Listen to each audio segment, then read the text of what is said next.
This is Things Police See, First-Hand Accounts, with your host, Steve Gold. Hey guys, welcome to the podcast that interviews active and retired police officers about their most intense, bizarre, and sometimes humorous moments on the job. With me, as always, co-host Ken Roy Ball. How are you, sir? As always, I'm here with you, Steve. Always comforting me, always nearby. Yeah, man. Sir, so we have another one of your alma mater for today. Yeah. He's I've known this guy since he was a teenager. I think he was 15 years old when I met him, and look at him. He's out there doing police work, and I hope I had a positive influence. I guess we'll find out, huh? Yeah, that'd be great if he was like, actually, Ken really screwed me up. He sent me down the wrong path, and I really lost my way for a while.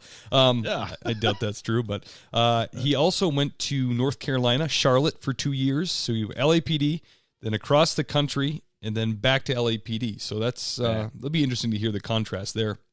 Yeah, I'd like to find out what the difference is. All the agencies from here to there. Yeah, I remember calling over there a few times for when I was on backgrounds, and I think that's a pretty big area. It's like Charlotte Mecklenburg or something, but it's a pretty large metropolitan area. So it's not like he went to the sticks or something.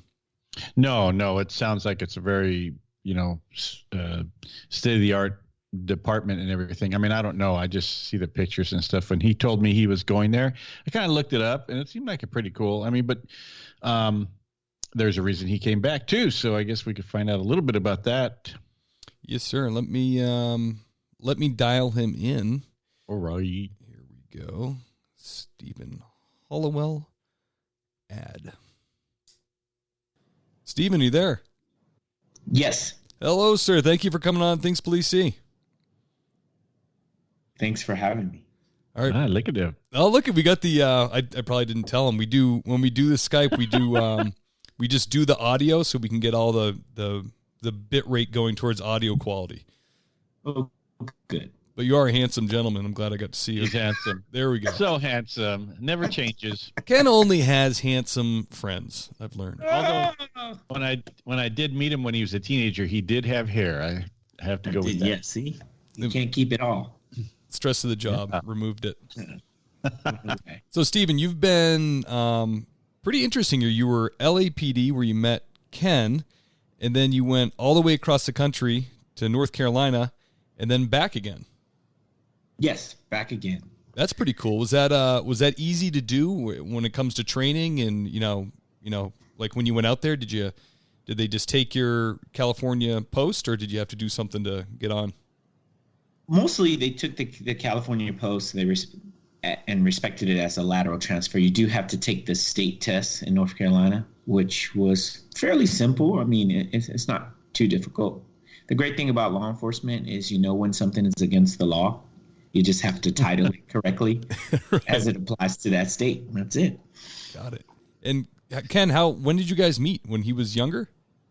Well, we met so long ago, I would have to be guessing. I think Steve's memory is a little bit different, but I can tell you I was the Wilshire Explorer advisor back in the 90s, and Steve came on as an explorer, and I believe, Steven, you're going to have to kind of remind me.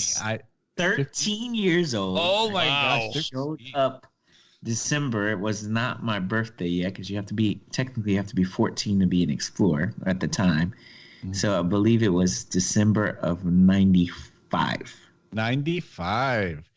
And so I'm 130 now. So Steven must be a little older than that. Yeah. So Steve and I, 39. You know what? When your 14-year-olds are now 39, Steve, okay. So I'm going to call Steve, and Steven. So you know who I'm talking to. But you're going to call who? I'm going to call you Steven. Okay. And I'm going to call Steve so I can figure out who I'm talking to. But it's really great because Steven is one of the explorers that went on to go into police work. I mean, I have explorers that are on LAPD. For the most part, quite a few of them are LAPDs, Border Patrol, Corrections, Department of Corrections for California. Steven, can you think of Las Vegas Metro? Las Vegas Metro. I think we have a couple out east, but I don't know the names of the departments. And then we have a couple of dispatchers that are up north. Okay. Yeah. Yeah. Kind of where you are, Ken. Yeah. Oh, okay. Steven, I think everybody wants to know, what was Ken Roybal like when he was dealing with police explorers? I see pictures, and he looked pretty squared away. He's very, very svelte. Not that you're not svelte now, but you looked even svelter. His mustache was in command. Was he intimidating, or was he welcoming, or what was it like working under him? So you have to think it's the 90s, and the country is, or for the most part, we still have a discipline system to a certain extent. It is rampant with violence outside of, the police department, but the military is still pretty disciplined. The police department is still pretty disciplined. So Ken sounded exactly how he sounds on this call right now. But if you snapped a finger, the same voice would come out, but it would be the very intimidating voice. And it's kind of weird. You're like, that's all I can think. And I'm 39 now, and he could say like, okay, take them outside, and they're going to have to do some push-ups. And that would be to that. I can actually imagine that. That's awesome. That's great. There's been more than one time. This is a story that has to do with that. And there was one of our female explorers that became friends with me on Facebook. So, you retire and you're relaxed more, and then your explorers are all grown up. They're in their 40s or a little bit younger, but so they're adults now, and they have children. I have some explorers that have grandchildren. Whoa. So this tells you how grown up they are. And this is very common for me, but one of my explorers has me on Facebook. So she had to get a hold of me for something legal that she had asked me a question on. So I said, yeah, give me a call. I'm at the office. So she calls me and she goes, hello. Hi, Officer Roybal. I go, I'm retired. You can call me Ken.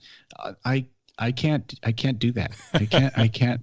So for some of the explorers, my first name will always be Officer. They can't get away from it. Yeah, I don't think respect. I just started calling you Ken probably maybe a year or two ago. It's very unusual for me, but it's just that Steve, the way the program was structured was very paramilitary. I cut them no slack. There was no room for Stephen, I don't know if you remember this. We had a flag, and they used to teach a class that was I don't remember the name of I think what they called it, Officer Roybal's I don't want to say principles or something to that effect. But anyways, it would it was something like that, but it would be honor, honesty, loyalty, discipline, and pride. And they have to go over each one of those, and we drilled that into them. So from the time they came into the door till they promoted and everything, they had to follow those guidelines. And it actually became one of my classes that I taught during the evening sessions. And then they picked up on it, and it became a class for all the recruits. But Steven was right there the whole time, man. It was like no slack. That's awesome. And these guys, your explorers never stole cruisers and went joyriding, correct? No. I don't even. There was a certain amount of healthy fear that I don't know if that would ever be a thought for our era of explorers. I think the officers were very savvy, and they would have caught on to that very ahead of time. Mm-hmm. Are they still able, Ken? Do you know in the program, are they able to do physical discipline? Can they do push-ups and laps and stuff? Or is that okay? Or is this now in our current age, is that unacceptable? I think it's it's just my personal opinion, but I think it's the program is watered down quite a bit now. It's now cadets, not explorers. They're not part of the Boy Scouts anymore. But Steven would have more. He's probably had more of an eye on. It is set up like they're trying to go towards a leadership style program, but It's only physical training during physical training time. So if there's a discipline that needs to happen, it's more of a talk. Let's talk. Oh, gotcha. Let's talk about it. Let's talk this out. I have my own opinions about all that, about discipline, and I think it probably goes to the academies too, where they've changed the way the academies are run now. But that's, it's a different time and everything, and it was a little more hardcore for the explorers than it is now, I think. Yeah, I figured that was the case. All right, Steven, you ready to get into some questions? I am. All right, brother. Can you tell us about your first hot call you responded to on the job? So I'm working Southwest, which is one of the South End divisions, also referred to as South Central at the time. Or to some older people, they still refer to it as South Central. And it's a a shots fired, ADW victim down, shot multiple times. And I'm like, oh my gosh, it's my second day. Whoa. And we shoot out and we're going code 3, lights and sirens. And we get there. And exactly what they said in the call was exactly what was happening, except they didn't explain the people. It was complete pandemonium. People were running and telling us, help him. And the person is clearly deceased. I mean, from the wounds that he sustained due to the shooting, he's not alive. And we're putting up crime scene tape. And I'm like, what did I get myself into? I have been an explorer for 4.5 years, and I was not prepared for that day. Just trying to push the crowd back and trying to calm people down, and I had no idea what I was doing. So that was probably, I remember that it was my second day on the job, and a person down. It was just crazy. Wow, that's nuts. And that's what do you remember from that? Do you remember one thing I remember from seeing like carnage for the first time was how, kind of a weird memory, but just how bright human blood is, in the daylight. Was it nighttime or daylight? It was daylight. Yeah, so it's like bright red. It was in an alley, and I remember like the fire department, this crowd is really trying to attack the fire department and making them try to work on this guy, and there's nothing to do. But there's no work to be done because that's how badly the person was shot. And I just remember thinking I was not prepared for this. Like there's nothing that can prepare you for that except going through it. Hey, Steven, back when I was working patrol, we didn't have any kind of medical training. So people would just be bleeding or whatever they were doing. And we'd kind of stand there and act like we were doing something. Right. But, and wait for the ambulance to come. Do they have some kind of, are you guys still in the same boat with that?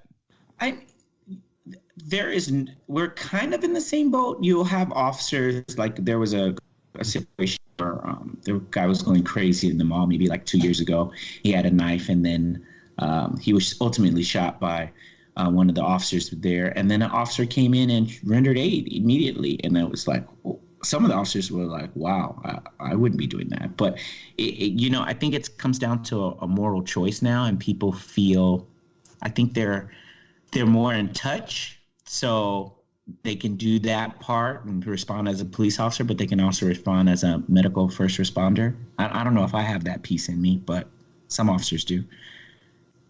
Yeah, that's got to be hard. Well, I read a story. I want to say it was the LA Times. This is way over 5 years ago, but they were saying that they were training LAPD officers to be like combat medics. Is that just an individual thing? That, the newer academy, they're teaching them how to use tourniquets and they're teaching them perception and what it looks like to respond to a situation and not help the victim. So they're not making it a shell, but they are like encouraging people to do what they can till the fire department gets there. I think that's the best way to explain it. Yeah, I've seen these videos on YouTube where their police, LAPD puts up those videos, and there's at least twice where the officer's yelling to his partner. He goes, "Tourniquet, bro, give me a tourniquet, bro." So like they know. Oh yeah, they're fired up about the tourniquet, which is kind of different than how I was originally trained. We were trained to never use a tourniquet. And so when you're trained to never do something and they say, okay, now it's good, your mind kind of never switches totally you never really buy off on it. And I mean, I haven't yet.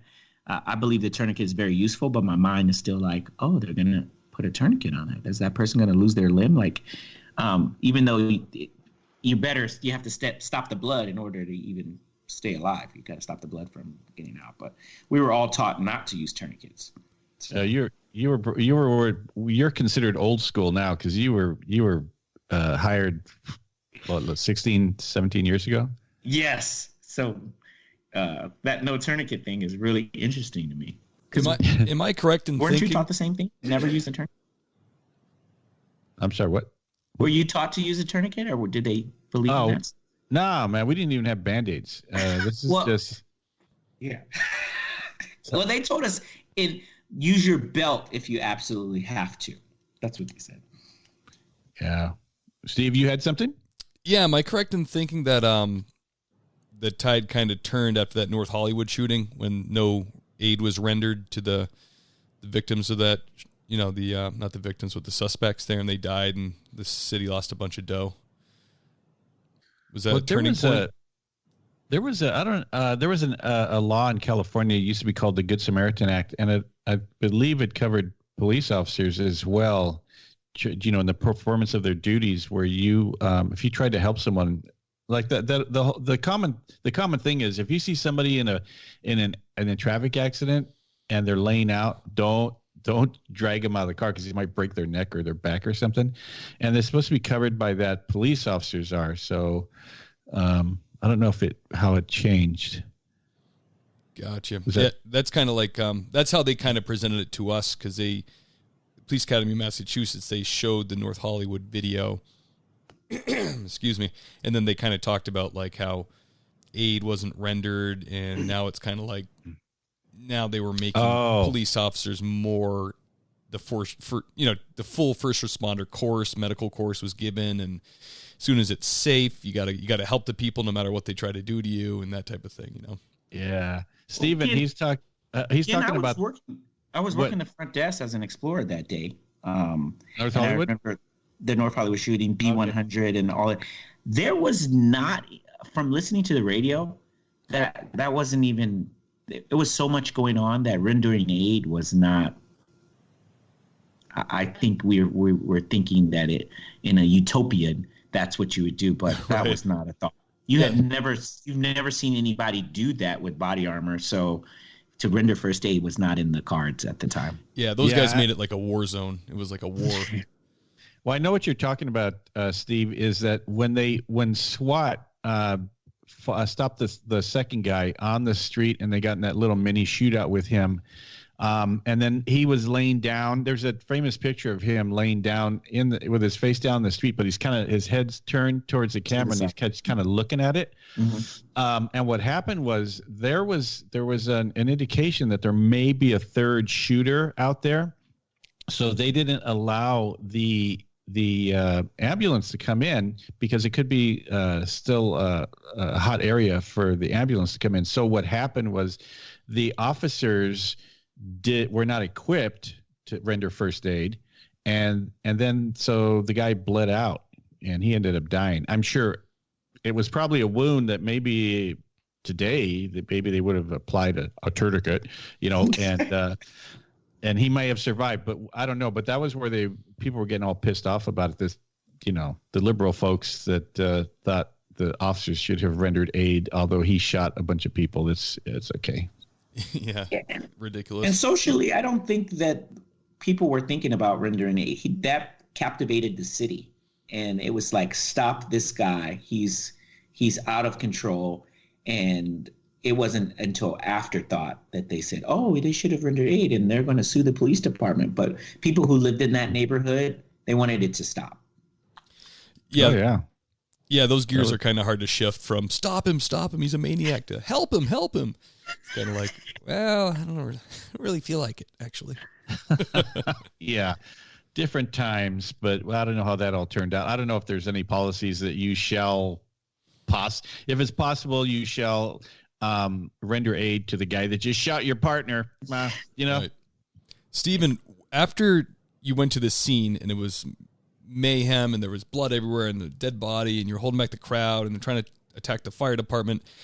The next day when you came to work, were you like on high alert? Like, wow, this is that going to happen again today? Was that like, it's pretty funny because that wasn't a thought in my head, and I'm going to tell you why.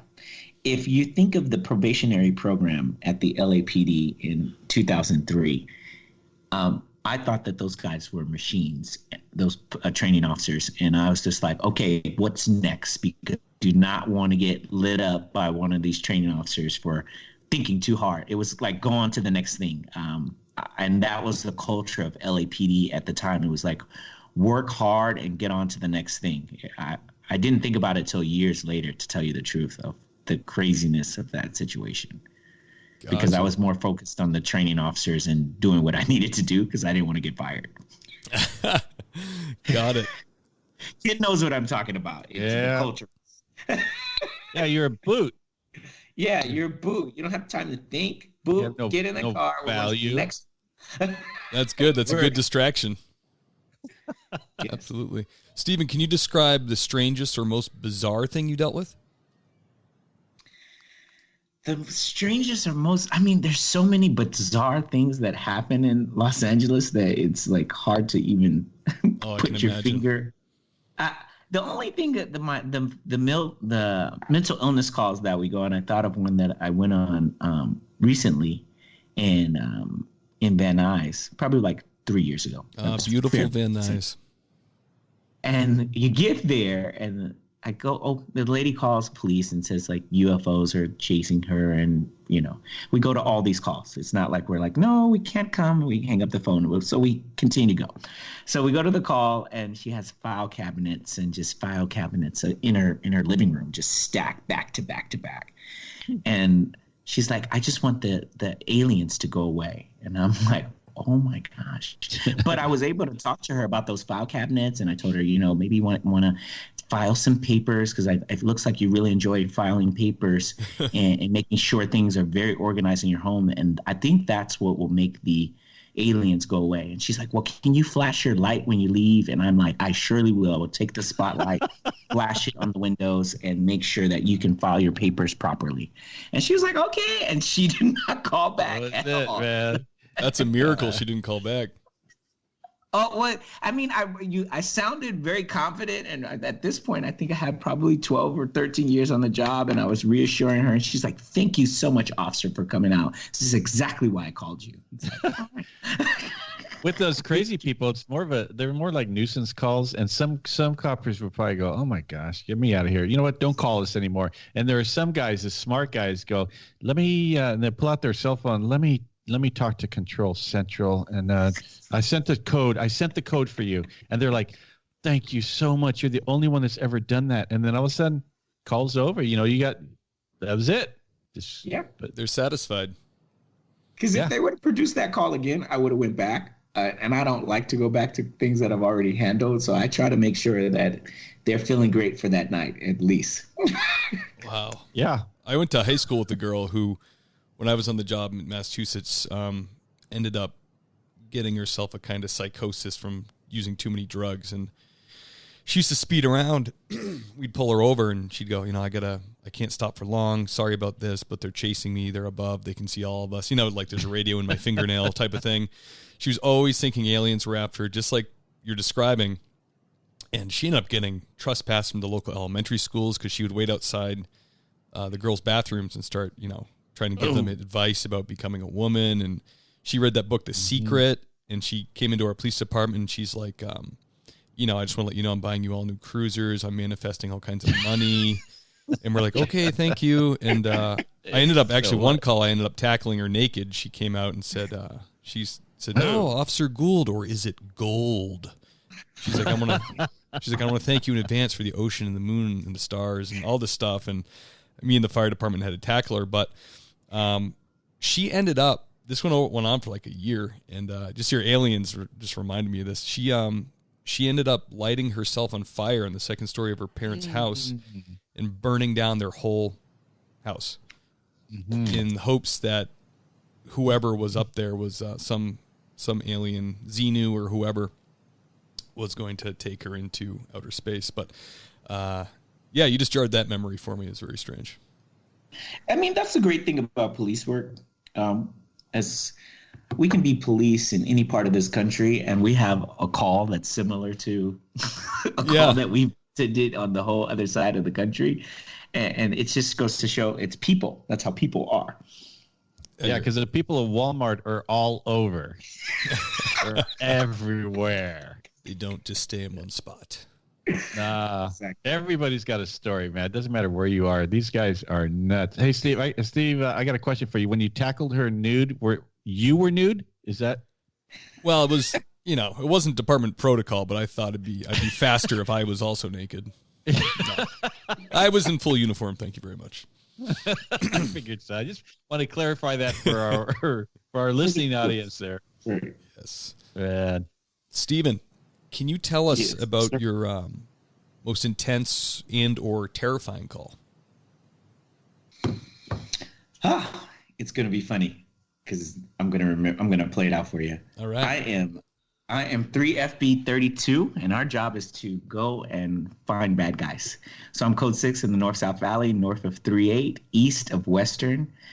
There's a white or illumination between two people. Looks like a little drug deal going down or drug use. We pull up on them, and me and my partner, we separate them. We put them on one side of the other side of the car. Kind of crossfire, but it's how we kind of do business when we're doing a narcotics investigation. And the hair on the back of my neck stands up as I'm searching this guy. And I'm like, whoa, that's weird. And I pull out my gun and I back off and I said, don't effing move when I'm searching. And then I cuff him up. And then I start to do the search again, and I find a .38 revolver in his front right pocket. So prior to me telling the story, when I originally look at him, he looks at me with this intense look, like I only had like 2.5 years on the job, of like fear, but I'll fight you. And the sixth sense came about me, but I think that's the most. And then I'm like, partner, gun, and she throws her guy down on the ground, and she like literally throws him down, so that she's not in the crossfire, and she handcuffs her guy. And I was like, I don't know why I told him what I told him, but I guess at the end I figured out that like you feel things, and people can't, like when people are telling you like, oh, well, you didn't know what he had. You can't explain these feelings to citizens and people who've never done this work. And so I think that's the most terrified I've ever been on a call. And you would think, oh, it's like men with gun. But that look and that feeling in that alley was unbelievable. Yeah, I bet. And that's like sounds like a spidey sense almost, like a sixth sense. Oh, yeah. Which is the spidey sense is the one that freaks you out because you don't even know why you're feeling like you're feeling. Mm-hmm. If someone's actively shooting or you're responding to things down, like you have information to support your thought, but when there's no information to really support why you're feeling that uneasy, that's terrifying. Absolutely. You know what's weird about that? When you get your first gun off of somebody, I was never trained in the academy. Okay, specifically, if you're searching someone and you feel a gun, grab the gun, yell to your partner, gun. We were never trained to do that, but somehow my very first gun, I was on probation. That's the first thing that came out of my mouth. Never even realized where did that even come from? I wasn't trained to do that, but gun. It's weird. Was that the same for you, Steven? It was all weird to me because you know how particular LAPD is about like talking on the radio. All of that was so clear and concise, and then you use that word gun, and then my partner throwing her person on the ground to not be in a crossfire situation. It was like we've been trained for it, but we were only trained to a certain extent, and it's like the rest is like common freaking sense, and you just figure it out some type of way. Yeah, the cool thing about police work is there's no delay. Like if you're in another job and you go, hey, this, and they go, people think, they go, yeah, okay, let me react. But in police work, it's seamless. Partner gun, partner kicks the guy's ass. I mean, it's partner throws the person on the ground. Yeah, there's no, and you probably had the same thing, Steve, where there's just there's no delay in reaction. It's like seamless. It's just pretty amazing. Police officers are just amazing how they process information so quickly, because most of the time it's not something you've been in before. You just react automatically. It's cool. Absolutely. I definitely remember a moment when that was happening, when a guy tried to charge me outside a house. He had a knife, and we got him outside, and he was suicidal, and his dad was afraid. And the guy just tensed for a moment, because I was the contact officer, but there was 2 officers on either side. As soon as he just tensed his muscles to lunge at me, the 2 officers on either side slammed him against the house and then face down on the deck, and it was like, boom. Damn. Seconds. And you're done. Yeah. Exactly. Yeah, it's That's cool. That would be like something that Ken would say. I remember Ken was teaching us some baton training or some type of movement, and he's going over with the group, and he uses one of the explorers as an example, and he does a move, and he like wraps him up and then puts him down, and then he says, "And you're done" at the end. All done. Yeah. So exactly, that's exactly all done. Thank you. Thanks for playing. They were trained young, Steve. They got to bring you back, Ken. You got to start some kind of training program back at that place.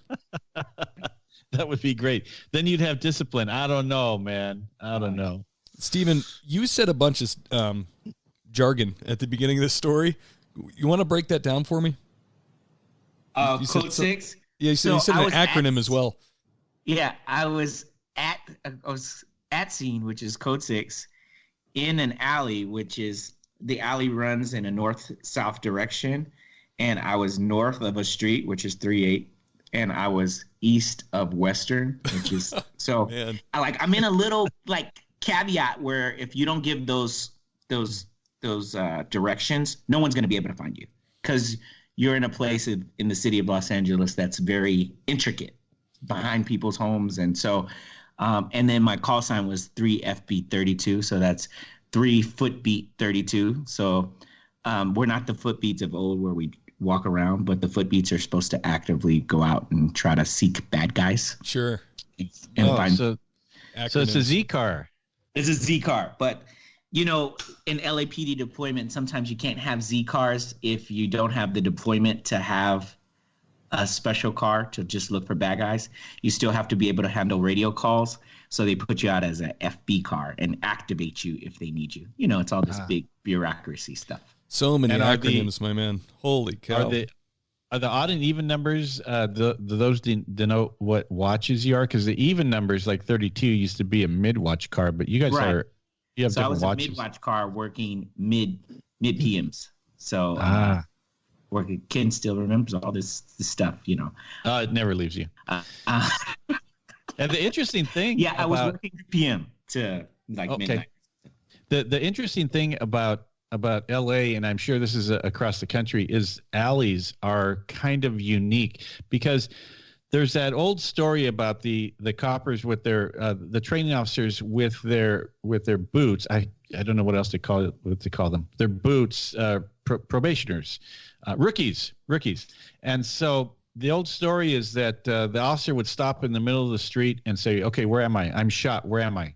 And the rookie is like, "I don't know." I would get out of the car, walk to the corner, grab the street names, and come back here. And so that's legend of old on the department. And so it was always drilled into the recruits' heads. If you are on a block, you need to know what block number you are. I'm in the 1400 block of West 51st Street.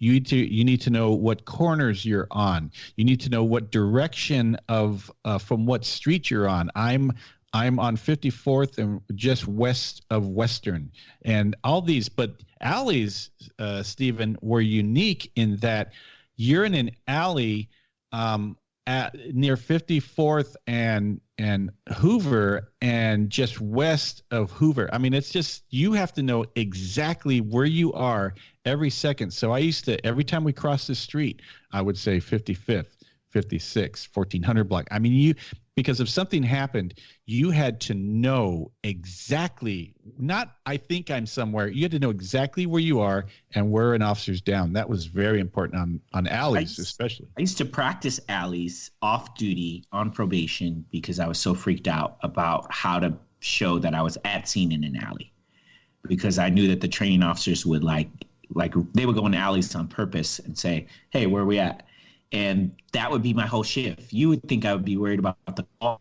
I'm worried about like, okay, where are we at? Well, because I figured I could figure out the call, but if I didn't practice the streets and how to say it, I would have a brain fart. Now, are LAPD codes the same as the sheriff, like in neighboring cities? No, it's a little bit. In LA, we pretty much talk plain talk, except for like a couple different codes, and we use penal codes to say the type of crime. And that's pretty much it. Yeah, LAPD just uses plain talk, and they'd say I used to hang out with sheriffs and stuff like that. They use 10 codes, and they said, well, what do you say when this? I'd say, I need an ambulance or something like that. And they go, oh, we say 1076. What do you guys say for this? We say like 1099 is help. And what do you say for that? We say officer needs help. That's funny. One of my sergeants back on the East Coast, when he was a kid, he was in his 20s, flew out here with his best friend, and they did a little ride-along program with the sheriffs. They were like, it was a huge recruitment for the LA County sheriffs back in the 80s. And that's what he said. He said, I had no idea. It was so intimidating riding with these guys because of the code talk.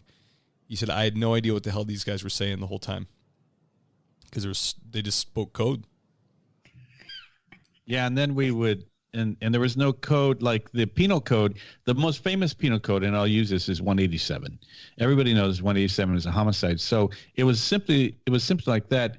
1 out of 12, 459 in progress, burglary in progress. That was the penal code section. So they didn't say burglary in progress, or they didn't say 10 something. There would just be 459 in progress, and you'd know certain. There's a lot of stuff that you use over and over again that you would just become knowledgeable about. I mean, it just, you knew exactly what they were talking about. But just plain language. Yeah, after 9/11, that was huge on the East Coast, where all these agencies were together with all their different codes. And after that, I remember in our training, they were like, that's enough. We need to do more plain talk, because there was 30 agencies trying to get together for this huge crisis, and nobody knew what the hell other people were saying. Yeah, I think the hardest thing for people to get in LA is not so much the words, it's the speed. There's a certain speed and brevity that you have to use because there's so many people trying to talk. So you can't be getting on there like, 3FB82, show me like that. That just doesn't work like that. You have to be fast and brevity, but it still has to be clear. 3FB32, show me code 6 on 2, Lincoln Victor, Ida 125, 38th and Western. And so that's the hardest part for the trainees or the probationers to get, is the brevity. Got it. Yeah, and what's cool about it is that the dispatchers, they're called PSR. They're still called PSRs, aren't they?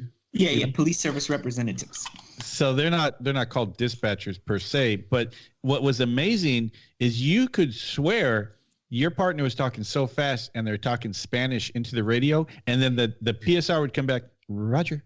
Like, whoa! And they had to type all this stuff out super fast too, and it was like they make the police officer. We're just yelling in the radio, but the dispatchers, man, they're amazing. I want to tell the story. I don't know if it's gonna make it, but I was in foot pursuit of a guy with a gun, and I'm like 3FP33, show me in foot pursuit of a 415 man with a gun.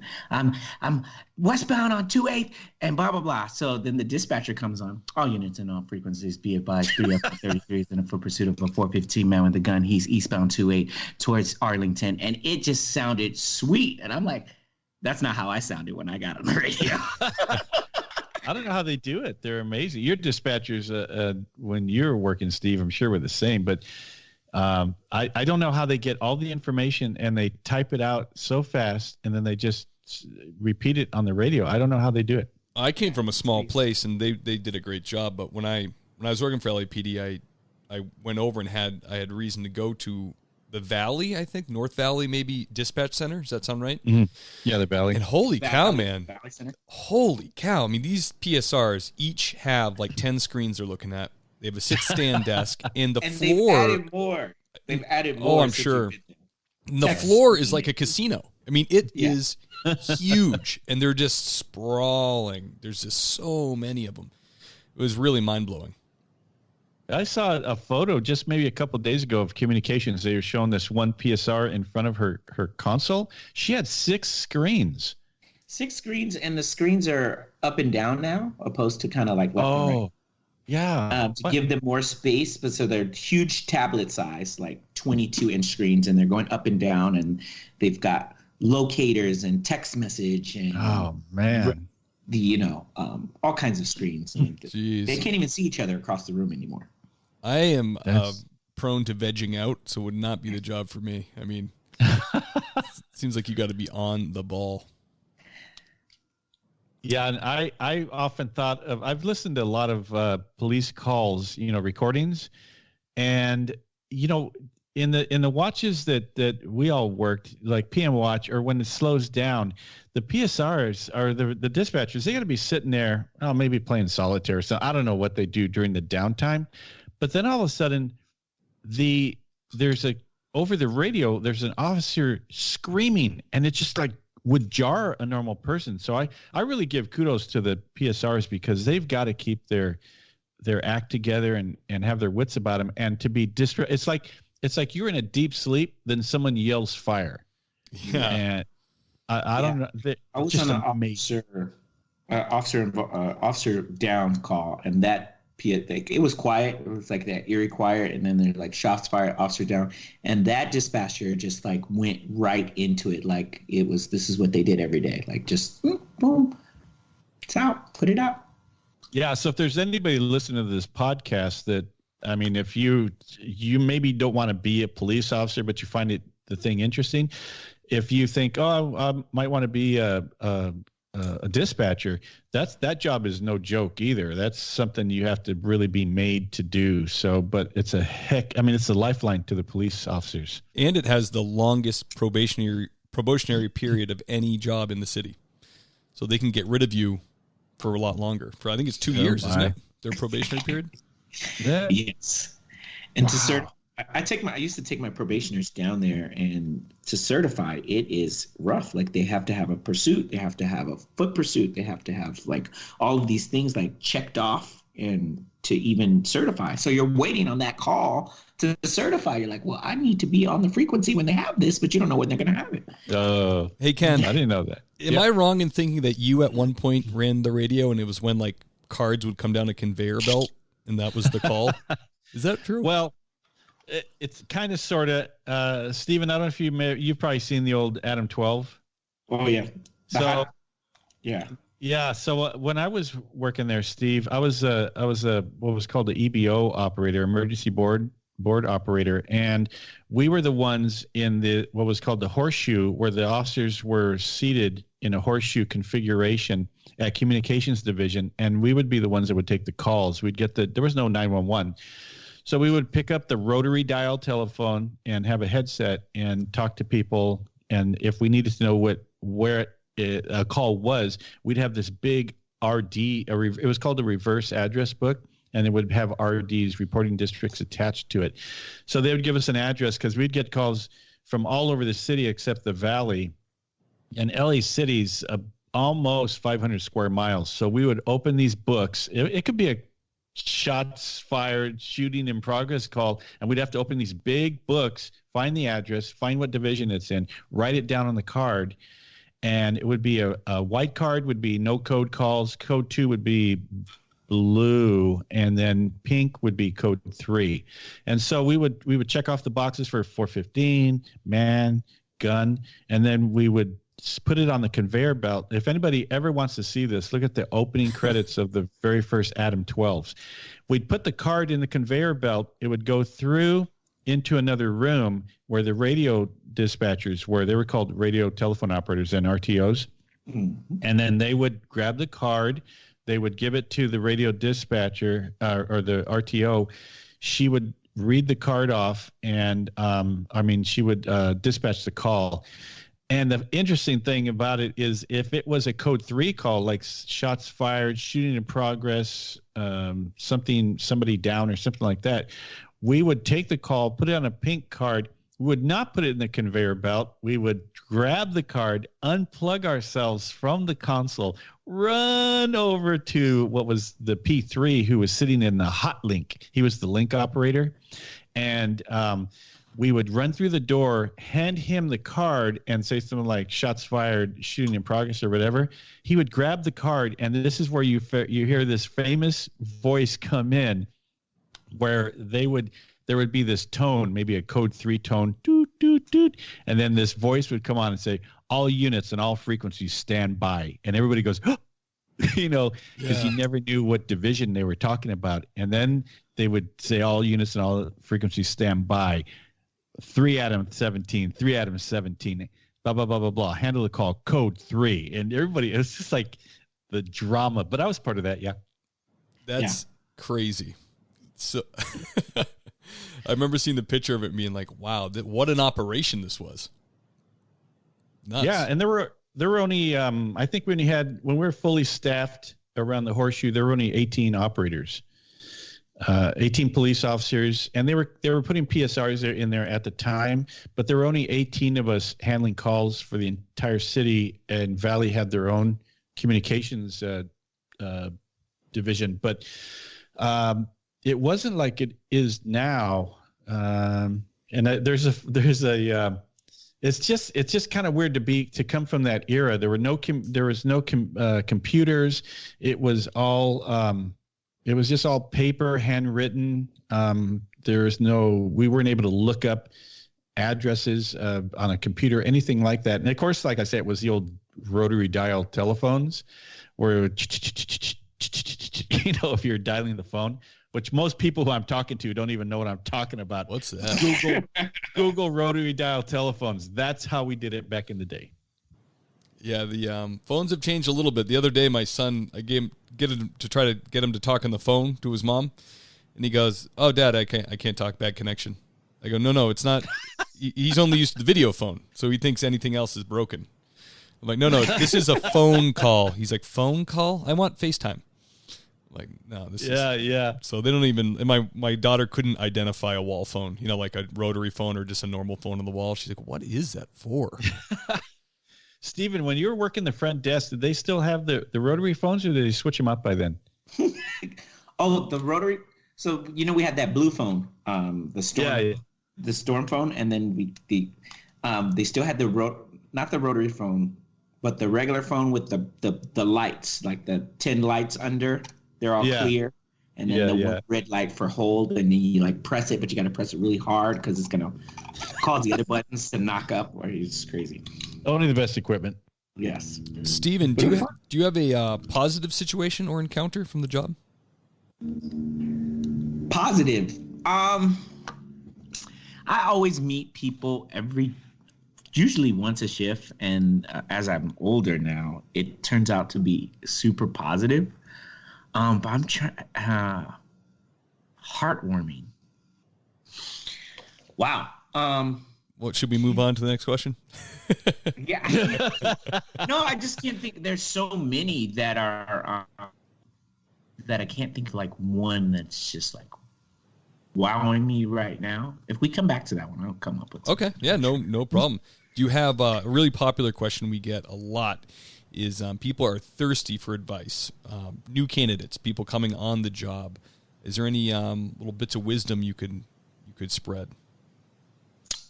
I think the best thing that I can tell people, and I've written with some partners that used to be background investigators, and talked to Ken about his background experience.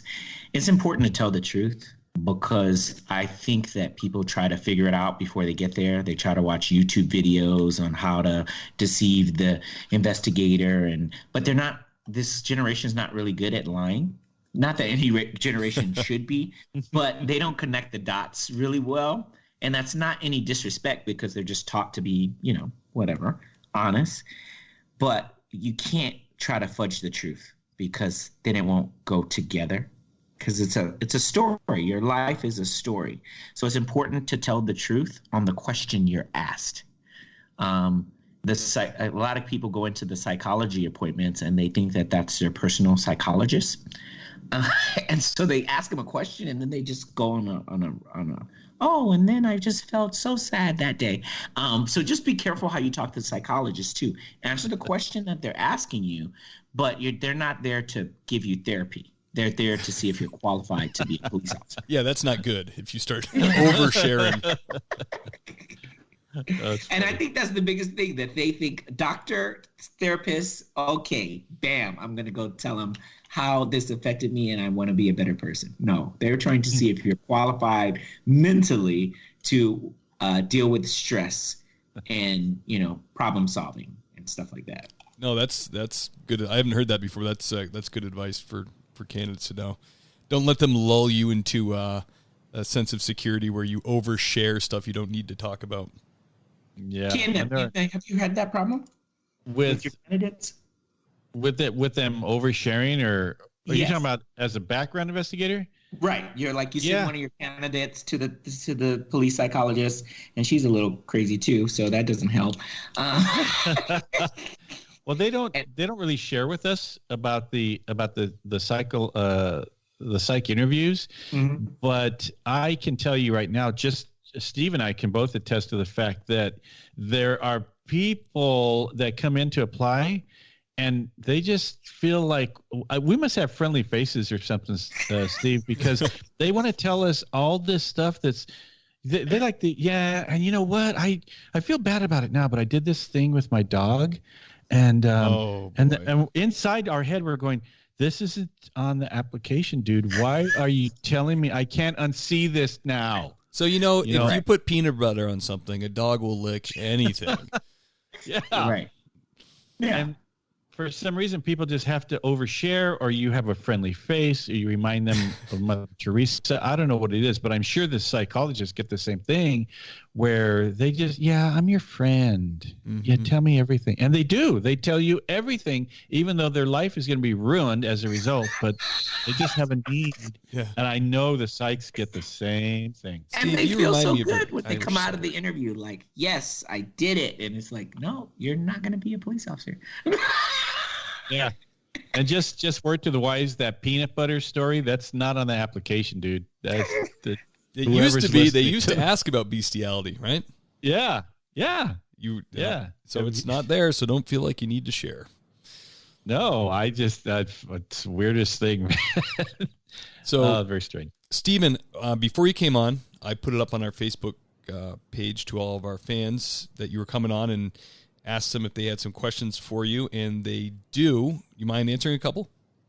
Oh, yeah. I'm good to go. All right, here we go. Alice Tessie, I want to say, Tessie, wants to know, what knowledge did you bring and share with Charlotte, and what did you bring back to L.A. from Charlotte? Alice T. We can call her Alice T. Yes. Alice T. The knowledge that I came up, that I brought to Charlotte was the ability to move quick under stress. When you're in a southern part of the United States, things move a little slower, but criminals are still moving fairly quick, generally. So I think the just ability to be quick-witted and investigation skills. I remember I was working with a young lady, and this person was clearly lying, and she ran her for wants and warrants, and it was just a name that she had made up, and I knew she made that name up. So I said to the other officer that I was working with, who I'm really good friends with about now, I said, you have to come up with a sequence of how you ask questions, and you have to ask it the same time every time. So when someone is lying, when you ask the series of questions over again, they're going to have to come up with the same lie, or you're going to discover that they're lying about their name. So it's like, oh, what's your name? Oh, my name is such and such. Oh, where were you born? Oh, okay. The weather is so nice out here. And then you kind of throw in a crazy question that has nothing to do with police work, and then you go back to your line of questioning, and then you're like, okay, you were lying. So now we're going to have to tell the truth, or we're going to take a ride. And so just being quick and witty, not saying people are from the South are not witty. I think that they're trained to be more polite and I'm not from that part of the country. Got You it. have to be polite. Yeah, they are known for their southern hospitality. Right. Absolutely. Yeah. All right, Tommy Hartman, he asks, when you first went to South Carolina, or it's actually North Carolina, right? Yes, sir. North Carolina. When you went to Charlotte. North Carolina, that was my fault. I think I put out South Carolina. Was it drastically different as far as crime goes? And why did you end up going back to LAPD? So, like we were all saying on the call, you know, it's the great thing is a criminal is a criminal is a criminal. A family problem is a family problem is a family problem on any part of the world. So there was nothing that was different from LA. I think the demographic of the people that I served and financials may have changed a little bit, but we all have, from rich to poor, we all have the same problems. So there was nothing that was that strikingly different. What made me return to Los Angeles was family and friends. Kind of got a little homesick, but not so much. I discovered that I really needed to be back home. And since then, you know, one of my friends, I came back, was here for 4 years, and he drowned suddenly in Hawaii. Oh, so I was able to spend time with him and his family before he passed. So God kind of brings you back to places that you need to be. You don't know why you're there. So I think that's one of the reasons why I came back, because I needed to spend time, because he wasn't going to be here for that much longer. So hate to be a downer, but that's one of the real reasons. No, it's a beautiful thing. You got to spend time with them. Absolutely. Yeah. And I saw that on Facebook, and I didn't know what the story was. And I was very, very. I posted on your Facebook page. I was very sorry to hear about that. Was he a police officer as well? He was a Santa Monica police officer, and we were in the Air Force together. We spent from 20 to his passing. We were together in life I think he went overseas and he did diplomatic protection, and then he did some stuff for the DOD.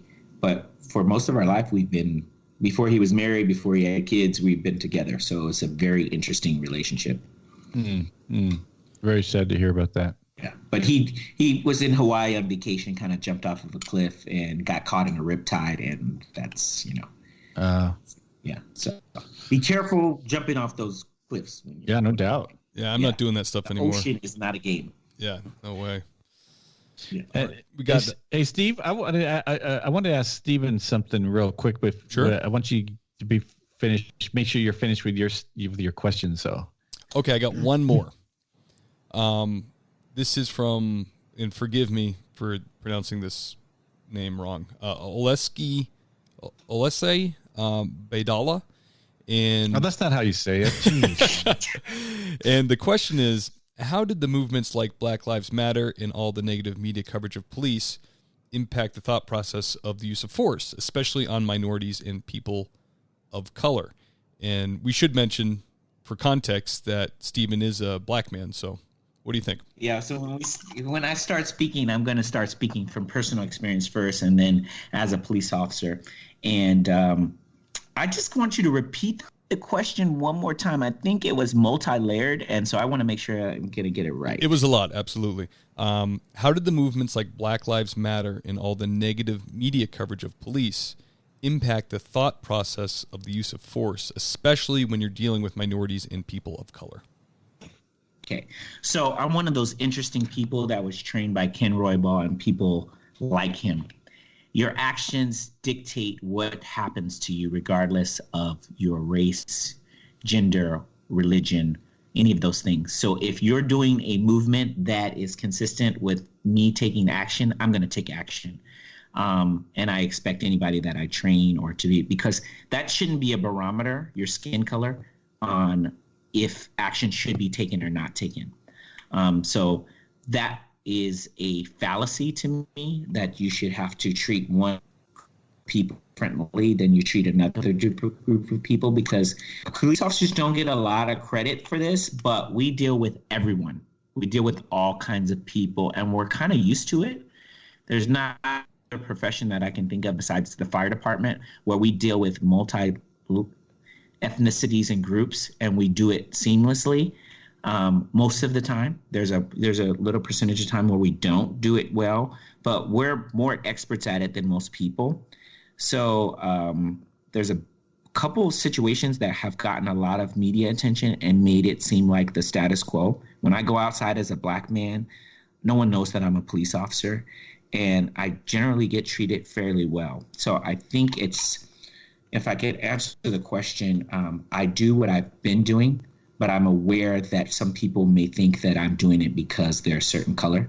And that's where I get to educate them. As a veteran police officer, I say, if you act in that manner and you're afraid or you're doing things and then you want to blame it on something, you're only going to hurt yourself. Because at the end of the day, if you're yelling out and you're being combative, you're going to get what's going to come to you, because police cannot just go out and accept that you're combative for what you saw on the media, but you're not representing yourself very well. You're not representing your family very well. So it's important to represent yourself and your family well and own up to what you're doing. So if you're doing something that's against the law and then you're thinking you're going to get a pass because you watched a YouTube video where somebody was choking out a person of color, that's probably not going to happen. So just do the right thing. And if you do the wrong thing, submit to what you did, and then hopefully it will take care of itself. I hope that answers the question.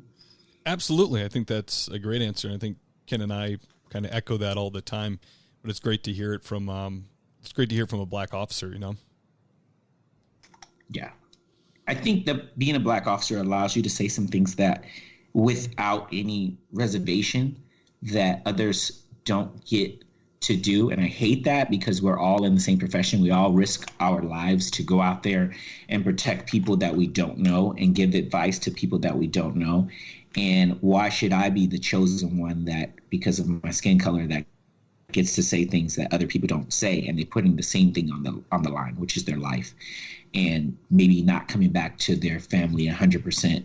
Because we always talk about life, but we don't talk about the back injury that causes you to never be able to play basketball with your kid again. And so people are putting the same thing on the line that I'm putting on the line. So why do I get to be the voice without anybody saying, like, people can't talk trash to me back. Like, oh, you can't say that. I'm black too. So I do get that opportunity, but I don't think it's I think it's a little bit of a privilege that I don't know if I deserve. So, Steven, this brings up another question. In that being a black officer, you know, when there are stories in the news, and they say a white officer killed a black man, it's the first thing on the front pages. But then when a black officer kills a black man, you rarely hear about it. I'm kind of curious, as a black officer, especially working in LA, have you ever had opportunity where people come up to you, where black people came up to you at a crime scene and they call you names, or they, like, you're a traitor to the race or anything like that?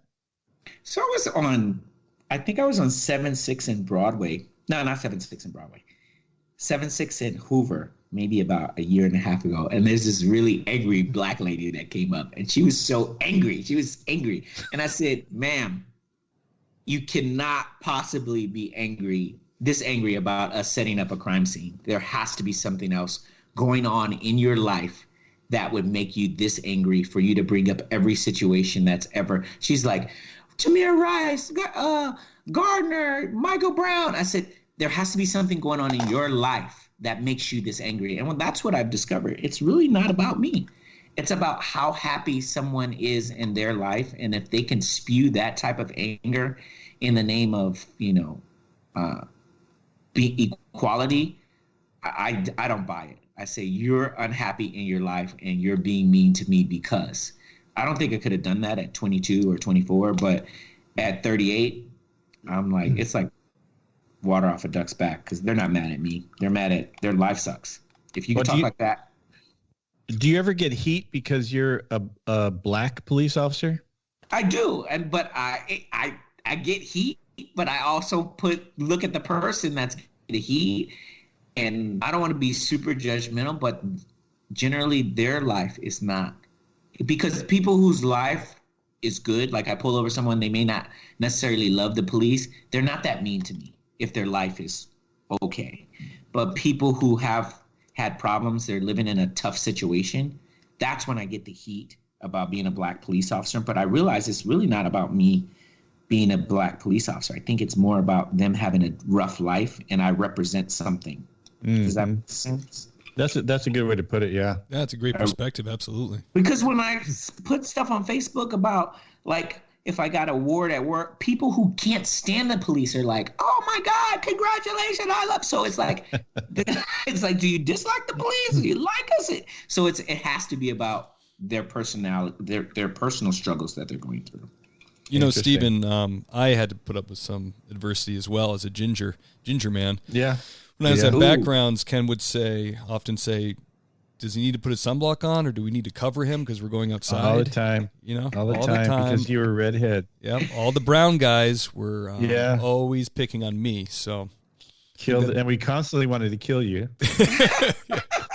They said, don't get alone with Steve. He'll eat your soul. We should probably kill him. Kill him. That's true. Well, you got any more questions for Steven? I do. I just wanted to, Steven, I think there's something in the back of my mind that says, are you a motivational speaker or something along those lines? So I am I want to say I'm a coach at heart, of a lifestyle coach. So not like how to get a Ferrari or how to make $1 million, but growing up how I did, and with my father in my home, and Ken being one of my first mentors, and realizing that you need those types of people in your life to make you successful. I want to pay it forward to people. So I've traveled with a motivational speaker for 2 years and kind of realized that people need tools. In order for them to get the tools, they need to get the motivation. So it's a combination of being cutthroat and being motivational. So like a life. You're on Instagram. I don't know if it's your company. It's called Steven Hollowell, the missing piece. The missing piece. You don't know why you need me. You could need me to plan a party for you. You could need me for advice. You could need me to tell you that color on that wall is just don't look good. I can tell you your hair is messed up.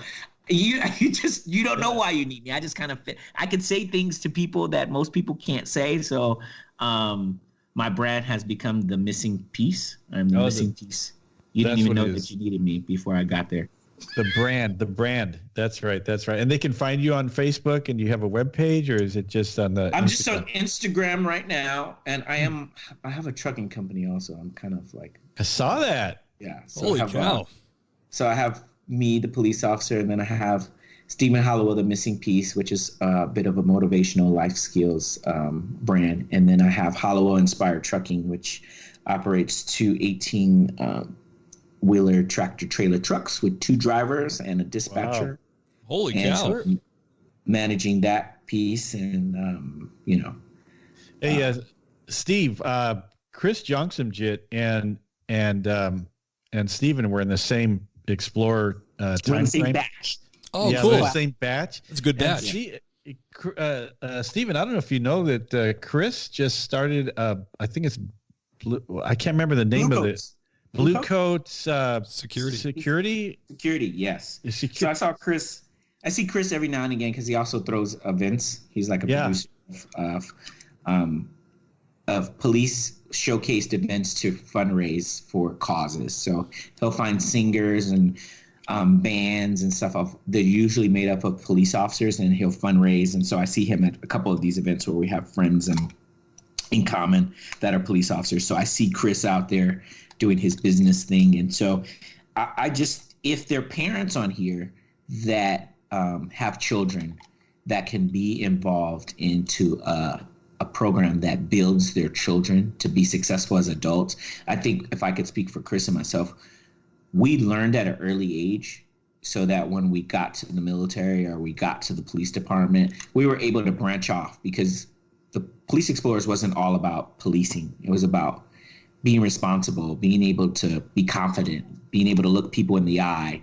And I think that's why we've been successful outside of police work, because we got that at an early age. So get your children involved in something that is empowering. Yeah, discipline and structure is important when you're that age, and you're coming from those areas. The explorers, they would be so proud to be in uniform, but they weren't able to wear their uniforms or their jackets out in public because of fear for attacks and things like that. But were you and Chris get the time to do all these extracurricular things, like your motivational company, your trucking company, and by the way, you work a full-time police job? I don't know, are you making extra hours in the week that we don't know about? Because this is crazy. No, so when I was traveling with the motivational speaker, it's kind of like a mindset. Like, you have to create time. Like, so you may get less sleep right now, but ultimately you're building a life where you're going to be able to relax. And I think we're in a society where we always want to relax. Like, every Friday equals relax, or every Monday is a sucky day. So no, Monday's no longer a sucky day. Friday doesn't mean I have to relax. I fit it in, and it's not a structure of days. It's when life allows me to do such things. And you feel motivated in other ways. I can sit here for 3 days on a weekend and do nothing and say I'm relaxed, or I can take 6 hours out of each day and do something productive outside of police work and make a life and a legacy for myself and my family and my friends. It's just a mindset change. That's all. That's awesome. Motivational. Sorry. So Steven is Steven Hollowell, the missing piece on Instagram, folks. Go ahead and if you follow me, he's on one of my friends there too. But anyways, look him up on Instagram, and whatever you're sitting there thinking, what is it that's missing? Call Steven, because he's going to tell you what the missing piece is. Very cool. And Steven, send me all the links. I'll put them in the show notes, and it will end up on our website as well. Okay, I will do that. I'm so grateful to have been on the show. Anybody who feels the need to contact me, inbox me, I will answer. I'm not one of those guys, so I will answer any questions that you have. I will call you on the phone because I'm a talker. I love to talk. And awesome. Also, as an aside to that, Steven was not only an explorer, but he was also in the United States Air Force. Did a tour in England, if I'm not mistaken, or was it England? Turkey. Oh, England and Turkey. And so if anybody is in the military and wants to find out transitioning from green to blue, Steven is probably a good contact to have for that too. Yeah. I mean, also, I will give this it's a plug for the military. Sometimes I look at my life and I'm like, oh my gosh, how did I do this? But I live in my house because of the military. I got the GI Bill. I've had further education because of because of the GI Bill and some of the things that the military offers me. So if you're thinking college is not for me, the military might be, regardless of what the public says, it may be the answer to some things. When you look up, you're going to have benefits that other people are not going to have had. Yeah. Very cool. Well, Steven, thank you so much for coming on the show, man. We really appreciate it. Thank you for having me, guys. And sir, and I say guys in 1 second, and then I'm like, oh my gosh, Ken Roybal. You're talking to Ken Roybal here, Steven. What the hell are you thinking? It's freaking Ken Roybal. I feel honored. Call me whatever you want. You don't know how popular that name is amongst explorers. It's like Ken Roybal, Officer Love. There's like a couple of them, and people mention their names as we would fall out right now. Like, oh my God, I can't believe it. I love it. Oh man, that's good. Thank you so much. All right, thank you, sir. Thank you. You guys have a good day. Steven, I'm gonna do our outro plug reel here, and then we just hang on the line for a second. Okay, Rajo. Great. Hey guys, I hope you enjoyed the episode. If you'd like to support the show, go over to thingspolicec.com. When you get on the website, there's a few different ways you can show some support. You can donate directly. You can do a one-time donation or a monthly donation. Even $1 helps us keep the lights on over here, pays our expenses for the month, is greatly appreciated. You can also just use our Amazon affiliate link. If you just want to buy something on Amazon like you normally do, just do it through our link, and we'll get a little kickback for that. So you can go to the website and do that, or in the show notes, I'll put a link. You can just click right through that link. And the third way is you can buy some merch. So we have coffee mugs, we have T-shirts, men's and women's, and we also have hoodie sweatshirts now. So Go over to thingspolicec.com and check it out. You can also just listen to the podcast there, or you can apply to be a guest. Just scroll down and click on Be a Guest, and what you want to do is just give us a brief synopsis of your service, how many years you were on the job, and just a very brief idea of the stories you'd like to share, and I will get right back to you. So thank you for listening, and we'll catch you next time.